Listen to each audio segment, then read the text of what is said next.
So we're testing, if given two functions, whether or not they're inverses of each other. So there's a couple ways you can go about doing this. What do we want to start with? Let's start with the most obvious probably way.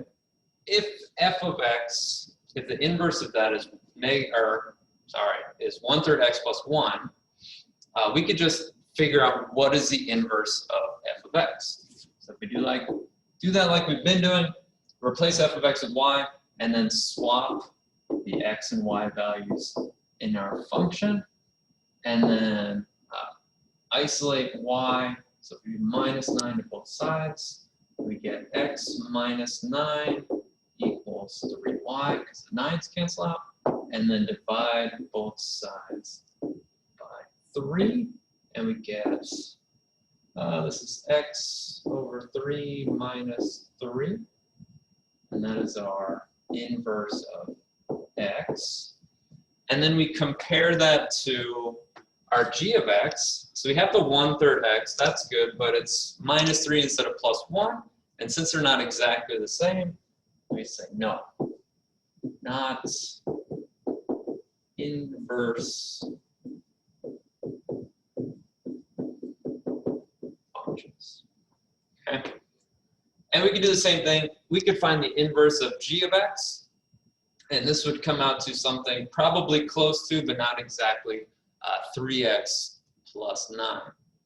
So that's one way to do it. Take both of your functions, find the inverse of one, and see if it is exactly the same as our second function. Okay, that's one way to do it. And then pause it if you need to see the work, because I'm about to erase it. There it goes.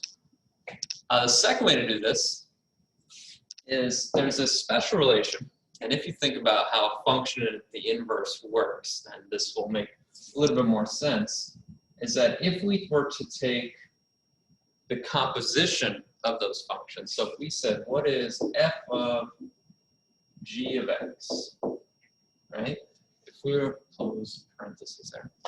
If we were to evaluate f of x using our second function here, so the composition of these two functions, we should end up with our original value. If you think about that, because if you do a function and then the inverse, you end up back where you began. So let's try that out.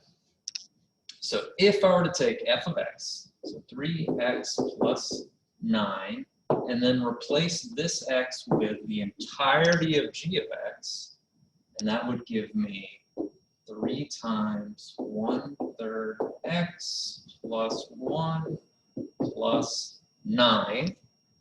And then I'm evaluating, and I want to know, does this or does this not equal x? Exactly x, nothing left over. So I distribute. So 1/3 times 3 is x. 3 times 1 is 3 plus 9. So this evaluates to x plus 12.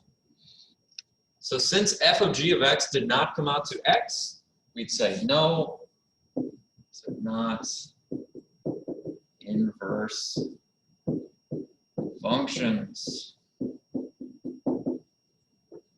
But we knew that already, right? It's the same thing. Why would we get a different answer? We knew these weren't inverse functions. So let's look at another example.